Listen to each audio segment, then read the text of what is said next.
dia, meu irmão, minha irmã.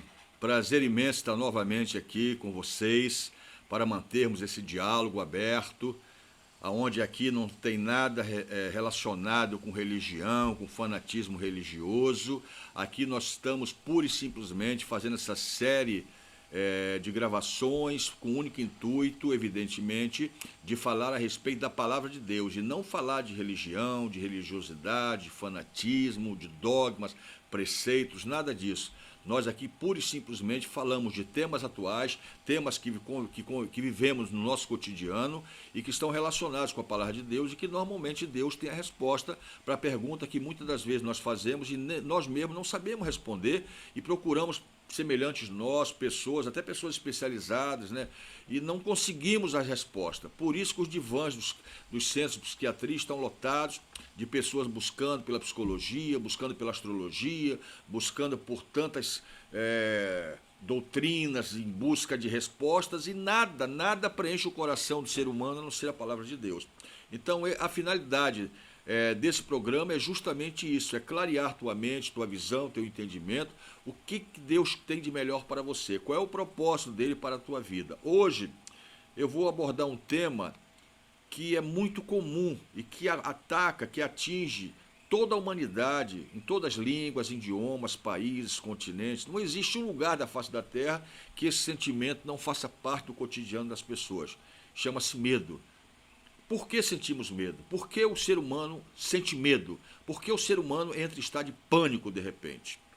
Vamos ler primeiro, à luz da palavra de Deus, um texto, aliás, um único versículo, que vai nos explicar como Deus vê esse sentimento que o ser humano experimenta dentro dele e o que ele manda dizer para mim e para você. Abre tua Bíblia em 2 Timóteo, capítulo 1, versículo 7, que diz o seguinte: porque Deus não nos tem dado espírito de covardia, mas de poder, de amor e moderação. Amém? Deus não nos deu espírito de covardia. Medo não provém de Deus. Que fique bem claro isso aqui, porque Deus não nos deu medo. Se você pegar a Bíblia de Gênesis e Apocalipse, não tem uma única passagem, uma única palavra que diga que Deus criou o medo para assustar o homem. Não, muito pelo contrário. O homem, desde a idade da pedra, ele já sentia medo. Ele vivia nas cavernas e ele ficava em pânico quando ele via os trondos dos trovões, o brilho dos relâmpagos e o rugir dos animais ferozes que ficavam do lado de fora. O homem ficava apavorado, ele não sabia o que significava, ele já sentia o medo. Mas o que é esse medo, meu irmão, minha irmã, se não nada mais, nada menos que um sentimento de preservação.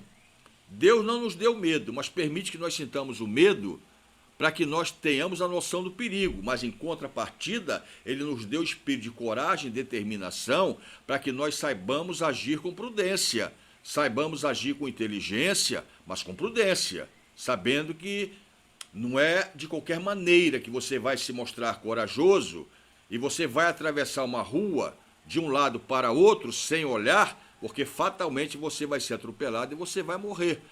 Então o que acontece? Isso aí não é coragem, isso aí é inconsequência, isso aí é loucura. Então, Deus já te alerta que você, para atravessar uma rua, você tem que olhar para os lados, você tem que ter cautela, tem que ter cuidado. Por quê? Para que não venha te acontecer o pior. Então, na vida, tudo é assim. Deus nos concedeu todas as formas de sentimentos para que nós saibamos como nos comportar. Agora, para que nós estejamos debaixo do manto da proteção de Deus, nós precisamos entender uma coisa, que nós precisamos estar em comunhão com Ele.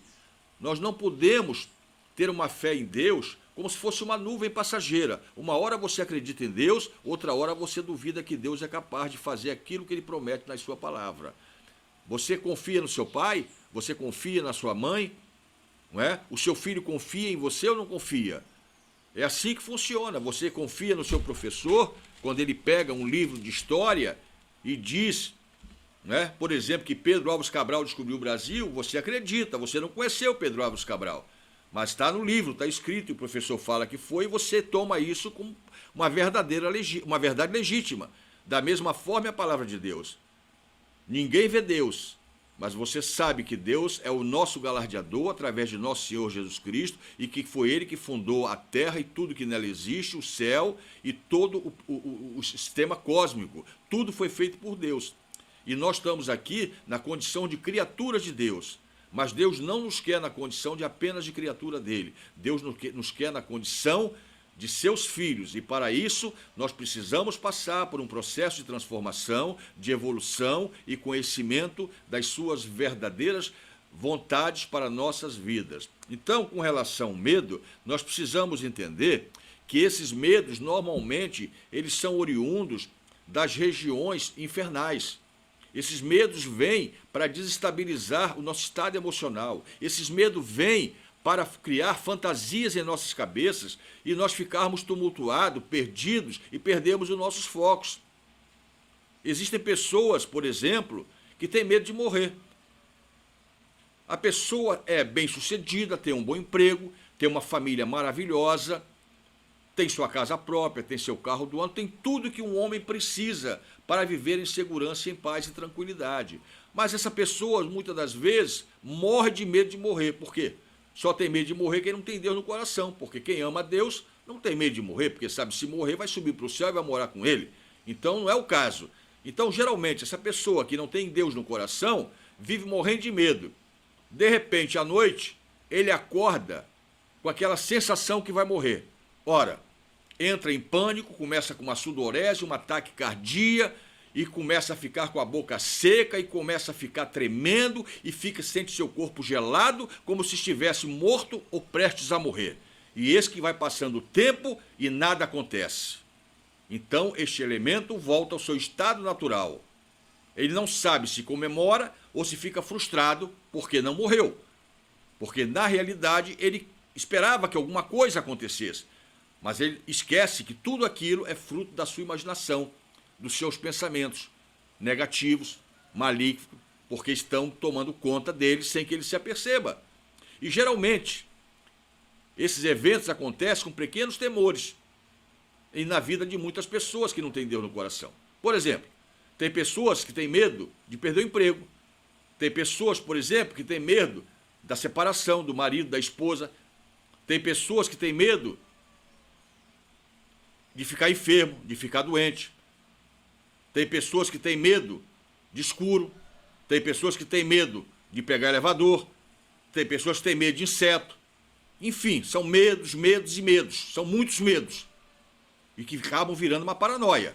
Se você não se cuida, se você não se estabelece na palavra de Deus, esses pequenos temores, sem que você se aperceba, ele vai tomar conta de você, ele vai te dominar e ele vai destruir tua vida.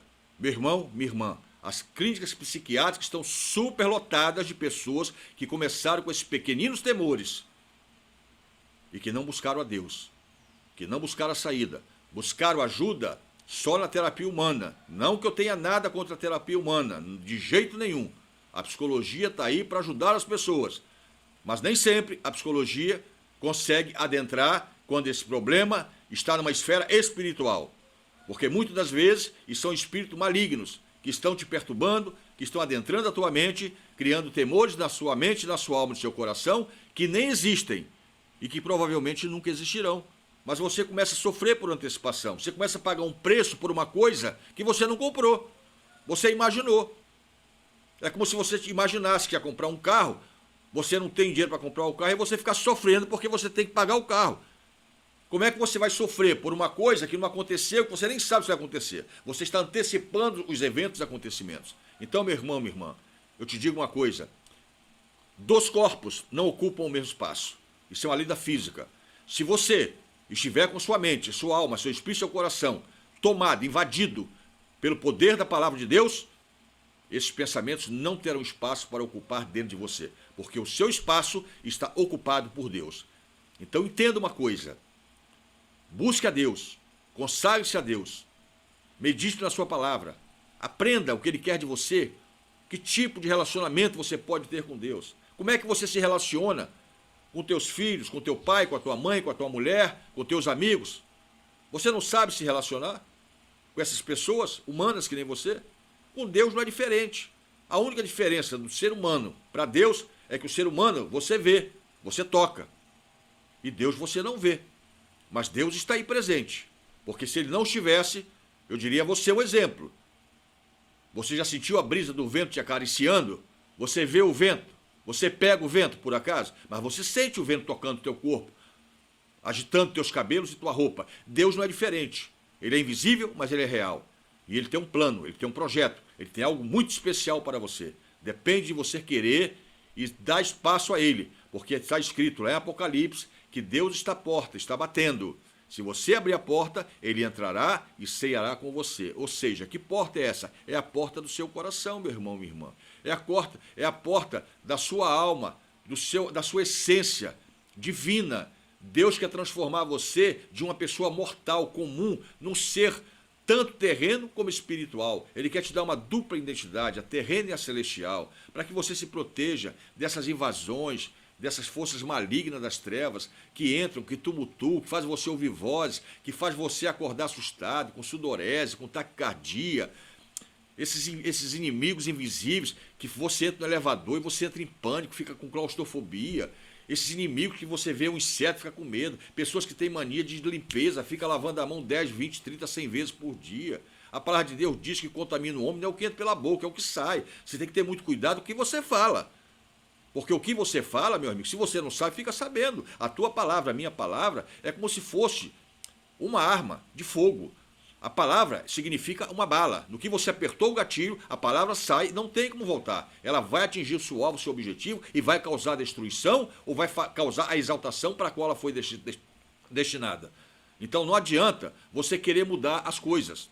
Você tem que entender que você é governado, que você é subordinado a uma força maior que você não vê, mas que está sobre a tua vida e que se você não fizer como tem que ser feito, mais cedo ou mais tarde, você vai pagar um preço.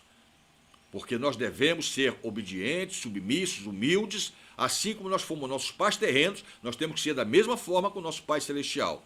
Deus te chama, sai desse mundo de trevas, quebra esse paradigma, vem para o mundo da luz. Vem que Jesus está de braços abertos te aguardando para mostrar para você um mundo de luz, de esplendor, de paz, tranquilidade, em que você não terá mais esses temores, não terá mais esses medos, e você será uma pessoa subestabelecida para falar o que eu estou te dizendo para outras pessoas, para ajudá-las a sair desse mundo de trevas. Eu te abençoo em nome do Pai, do Filho e do Espírito Santo de Deus. Amém.